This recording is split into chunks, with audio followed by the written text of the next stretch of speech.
There's nothing unfairly partisan about pointing a finger at one political party in criticizing the latest government shutdown. One political party has harbored politicians who overtly denigrate the very concept of government as a force for good.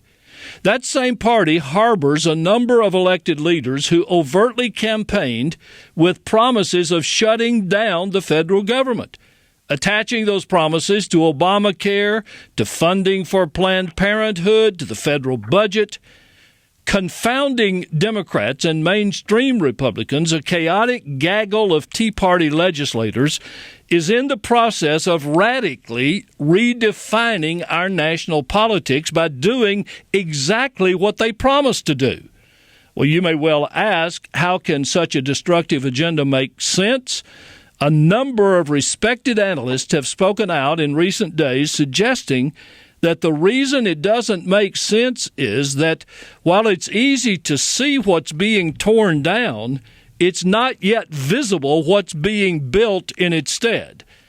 A particularly well-respected voice on this issue belongs to Pulitzer Prize-winning journalist and author Chris Hedges. I well remember almost 8 years ago in January, I sat down with Chris Hedges, and it was the first interview that I ever did on State of Belief Radio. I remember that the microphone looked like it was catching on fire, and he is still speaking just that way with truth and with passion. And, Chris, I am so glad to have you with us on State of Belief Radio. Thank you. What do you say is the backstory to the whole government shutdown? Who's gaining from this? This has long been the goal of the radical Christian right that draws on dominionism or Christian reconstructionism, and that goes all the way back to ideologues such as Rousas Rushdoony and others. They seek to reduce government to internal security, defense, and the protection of property rights, and they look at all of the other functions of government as impediments to the creation of a Christian state. They see, for instance, the Department of Education as propagating, and this is their view, the ideology of secular humanism. And for them, government, with the exception of those three areas that I mentioned, is a force that is, aligned in their extremist rhetoric with the Antichrist and has to be destroyed. And so you are seeing this ideology being expressed on the House floor. Its most visible figure is, of course, Senator Ted Cruz, who comes out of this tradition. His father himself is a pastor in this mold. And I think that the wider public hasn't grasped the ideological roots, nor the fact that the destruction of government, and they have, in essence, found the weapon to do it, has long been part of their game plan and is something that they rejoice in rather than see as a temporary evil. They see government as something that largely has to be abolished, and they have found the weapon, the mechanism, to essentially do just that. And in that sense, I'm very frightened because I don't think we're dealing with rational people here. I don't think this is just a tactic. I think this has a long ideological history rooted in the radical Christian right, and I think when they say that this is their goal, I take them very seriously. Chris, not all of our people understand what dominion is and how that arose. I want to ask you, if you will, to talk a minute about that, and then I want to ask you to connect the dots between that kind of philosophy and what we're seeing happening right now. Well, dominionism is a very peculiar ideology. They will refer to themselves as evangelicals or fundamentalists. That's a misnomer. I mean, traditional evangelicals take the old Baptist church, while they would be conservative on social issues, at least before they've been reconfigured. They were often, allied with the working class and social policies. You always had a break between fundamentalists and evangelicals, indeed fundamentalists who always called on believers to remove themselves from the contaminants of secular society, to shun politics. Even Billy Graham, after getting too close to Richard Nixon, talked about keeping politics at arm's length. Dominionism is about the fusion of the nation with the Christian religion, the belief that believers are called to create the Christian state to prepare the way for Christ to return. So it flips millennialism on its head. It's not that Christ comes back to create the kingdom, it's that we create the kingdom for Christ. I mean, that's where it comes from. But what it really is about achieving state power. And for the last couple decades, that has been the goal of dominionists, of Christian Reconstructionists. And they have a significant foothold now in the House of Representatives, although a minority. They have been able to use this technique to essentially shut down the government. And this is something that has been preached by dominionists for a long time, that government is an evil that has to be destroyed, that education and social services should be turned over to the church.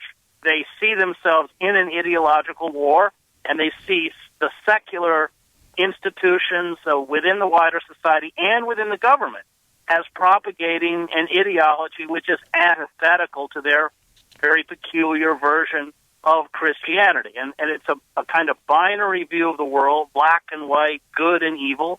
That's where they're coming from. That's what they see. And I think that we talk about the Tea Party, we talk about the conservative wing of the Republican Party without grasping their belief system, which I've read and I know, which you know as well. You know, and my book was called American Fascist, the Christian Right and the War on America. I mean, I see it as replicating in Christian garb the ideology of fascism, complete with, you know, the hyper-masculinity and everything else that always comes with fascism. Chris, do you see Senator Ted Cruz as a dominionist? Yes, without question, yeah. And you said this is at least in part due to his background? Yeah, I mean, he comes out of that tradition. His father is one of the stalwarts. Why is the media so reticent to tell us about it? Because they don't understand it. You know, having spent 15 years working for the New York Times, they are willing to accept the kind of religious veneer that this movement puts upon themselves at face value without actually exploring their belief system. So they describe them as conservative Christians, when in fact I think there's something very different and something very dangerous. You know, in liberal secular newsrooms like the New York Times, there's at once a kind of disdain for all religiosity of any type, coupled with the fact of no real background, no real understanding of theology itself or various forms of Christian belief. They just don't know it. And so I think that a lot of it comes out of ignorance. And of course, well, as you know, I am a seminary graduate and grew up in the church, but I think when I worked at the New York Times, I was probably the only seminary graduate in the newsroom.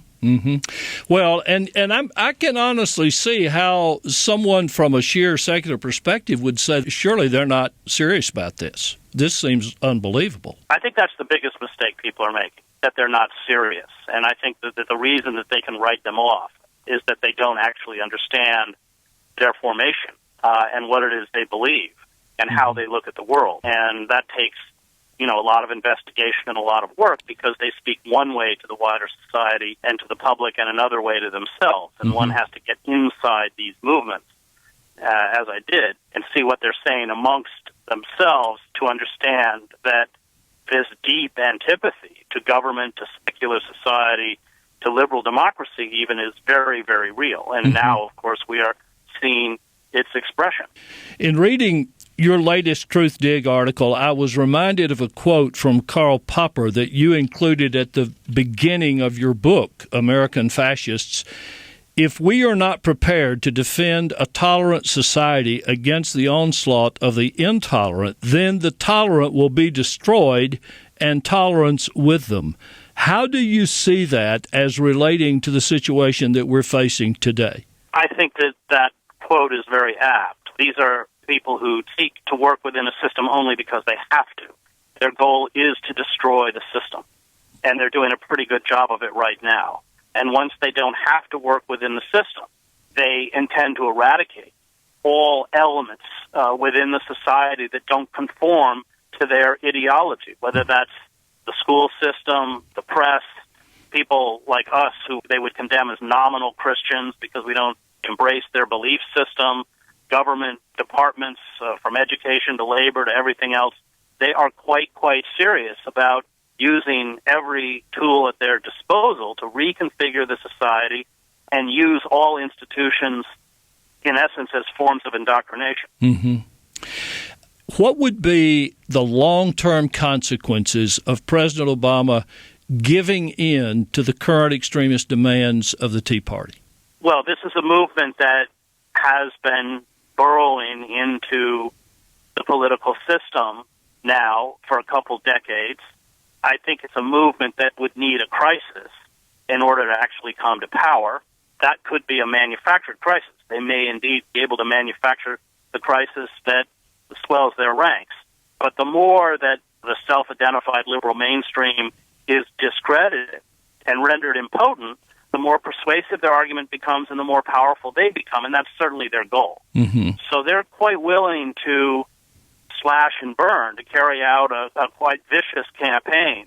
And I think that a lot of people have read it wrong by saying that it may backfire on sort of more mainstream Republicans like Boehner, but for those people like Cruz who are in the heart of that movement, they're certainly going to be seen as heroes. Yeah. And let's not forget that they're very heavily bankrolled. There's a lot of money behind them. Talk about the synergy between dark money special interest groups and the Dominionist faction. Where do their agendas converge? Well, you have powerful right-wing corporate entities that have converged with the Dominions in that they seek to weaken government and government control, government regulations that prevent monopolies, government tax systems, and so the large sort of corporate finance PACs that were at work in the last presidential election have now been able to funnel their resources into this movement, not because I think they embrace the ideology, but because they see the goals of this movement as something that converges with what their own self-interests are. Mm-hmm. In the long run, of course, they're very foolish. I mean, we saw this in the rise of fascism in Germany, where the German industrialists backed the Nazi Party and didn't understand what they'd done. And I think in a similar kind of way, these people are so unplugged from reality that even those business interests and corporate interests that are bankrolling them at this moment, should they come to power, will one day deeply regret it. Yeah. I think it's fair to say that most Americans are not ready to believe how comprehensive the changes that some of these folks have in mind actually are. I'm curious, do you think that even the Democrats and the Republicans in Congress truly understand what has hit them? No, I think that they don't understand. And I covered the war in Yugoslavia. These figures are often dismissed as buffoonish in the way that Radovan Karadzic was and others. I think people look at them as, correctly, as slightly unhinged, but don't understand how deadly a force they are. And I think that, history has repeated that mistake. And let's be clear, our liberal mainstream is very anemic and very weak and very impotent and largely discredited because of that. Again, replicating what I saw in Yugoslavia, or you can go back to Weimar. And should there be any kind of a collapse or crisis, you may very well replicate the scenario that happened in Yugoslavia, where that weak sort of traditional liberal center was utterly discredited because of the crisis, and people turned to these very frightening figures that were sort of vomited up on the fringes of society. But yes, I think people don't understand. They don't take these people seriously. Yeah. And in the same way that in Yugoslavia, the rabid ethnic nationalists like Slobodan Milosevic were not taken seriously, and history has shown that that's a very big mistake.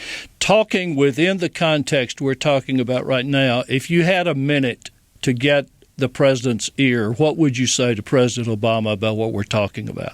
Well, I came to the conclusion, it's not a particularly original one, that the only way to fight this movement is to reintegrate those disenfranchised believers back into the economy, that we're not going to be able to argue with them rationally. And the longer chronic underemployment and unemployment and job insecurity continues, the more the economy unravels, the more these frightening deformities find credibility in a collapsing society.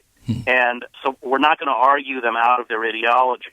but the failure on the part of the Obama administration to deal with the foreclosure and mortgage crisis, to create a serious jobs program, to unburden our college graduates from this debt peonage that is destroying their lives, to create universal health care. These are the kinds of things that will actually be the best mechanisms to break these fanatic movements. And if we don't do that, then these movements are only going to grow. Chris, you want to make a prediction about how this ultimately will play out, or is the genie out of the bottle now? And even if it all gets sorted out this time, is it only a matter of time before the stakes are even higher and the same tactics are brought to bear once again?